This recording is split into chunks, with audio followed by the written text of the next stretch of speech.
Hey Capricorn, can you feel the positive energy rising? Mercury, the planet of communication, is going into your sign. Okay, it does go fully retrograde on the 13th, so make the most of it. It's still, in Mercury retro shadow, but as it's in your sign, it still gives you those superpowers to communicate.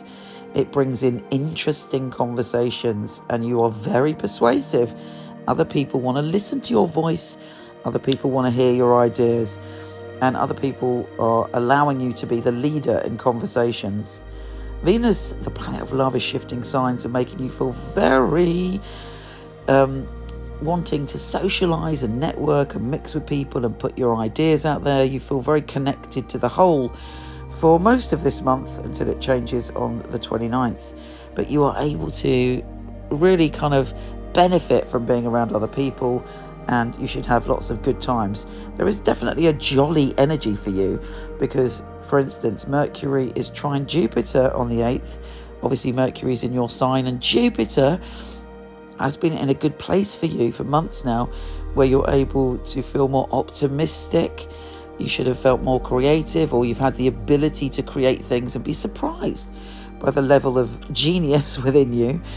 And there should have been moments of you just feeling much happier than usual and much more confident in yourself. And that energy is really, I wouldn't say peaking, but it's definitely opening up. And through your optimism and through your connections with other people, you could really move forward, particularly around the 8th to the 10th of December. On the 10th, Venus is opposing Jupiter, but it brings you into a circle of people and hopefully much laughter. On the 12th of December, we have a new moon in Sagittarius, and it's the last new moon before your new moon. So it's an end of a cycle for you, and it's asking you really to think about what's been going on in this last cycle. You're super psychic and intuitive around that date, and it's time to let go of illusions. What illusion? You're very practical normally, but have you been carrying any illusions?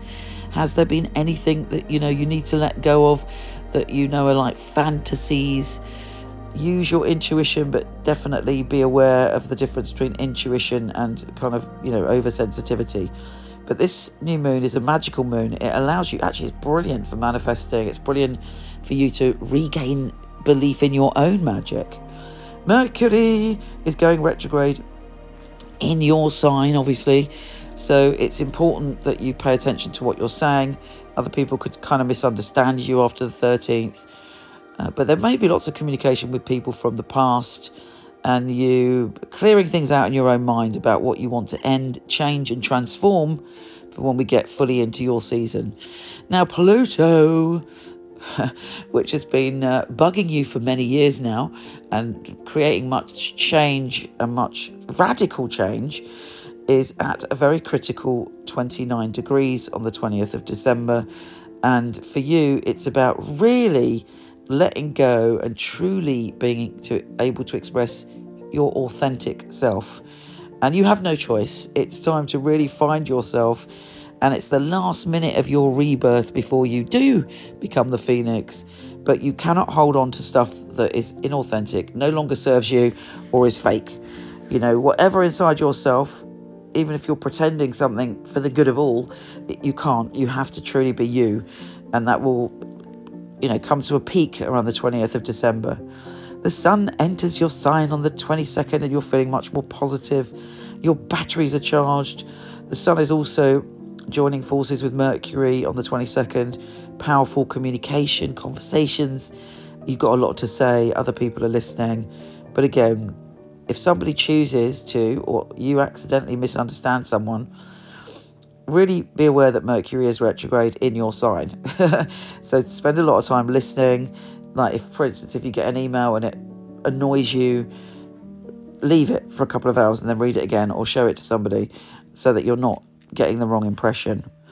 With the full moon in Cancer, on the 24th, the sun is sextile Saturn. You're having very important conversations about your future around Christmas time. It's really intense.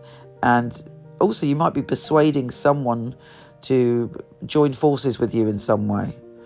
And you're also very optimistic. You might have more people around you than usual on Christmas Day on the 25th December because Venus is trine Neptune. There may be unexpected conversations or connections. With the full moon in Cancer on the 27th, you're thinking about relationships, one-to-one partnerships, and where you're going to take them. And there will be a peak experience. If you haven't been dealing with your relationships, then it could be quite emotional. If you have, you could have a wonderful day. It depends on where you are, how honest you are with yourself. Even if you're single and you want a relationship, you'll have a psychic revelation on how that can change and transform. Venus enters Sagittarius on the 29th, and you're feeling quite soppy and you want to merge with people and you're feeling quite sentimental. So with Mercury retrograde and you feeling sentimental, do be careful about contacting any exes. And finally, on New Year's Eve, Jupiter goes direct in Taurus, and it gives you this real boost and catapults you forward into the new year in a fabulous way.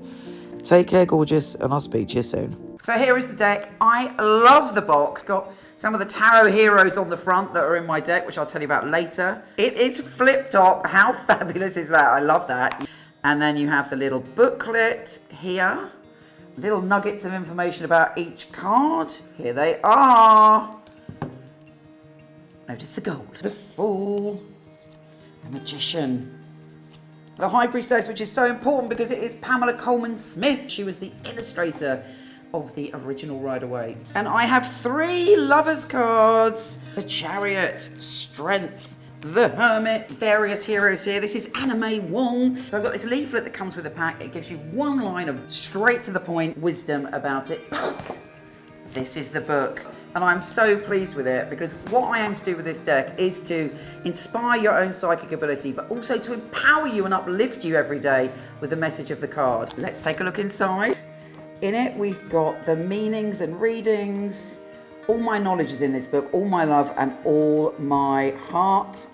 I talk to you about my journey, and I talk to you, most importantly, about how to dive in and learn the tarot really quickly, because that's the way I roll. Very easy guide.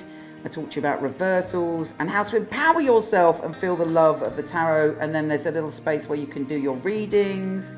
And at the back, really importantly, I talk to you about all the card characters, the amazing things they did in the world to inspire us. Just to give you a taster, let's pull a card to see what we've got. Well, that is a great card. The 9 of Cups, the Wish card. The most basic interpretation of the 9 of Cups is that you're being given a massive cosmic yes. This book is my life's work. I've been doing tarot basically from when I was born. It's been a lifelong passion, and you're always learning when it comes to tarot, and I've tried to put everything I know and all the magic and how you can learn quickly. You can get them from Amazon, Barnes & Noble, and potentially order them from your local bookshop and support your local bookshop. These carry my heart and my soul, and I thank you for being on this journey. You inspired me to do it because I wanted to have an inclusive deck. So I thank you for being my inspiration.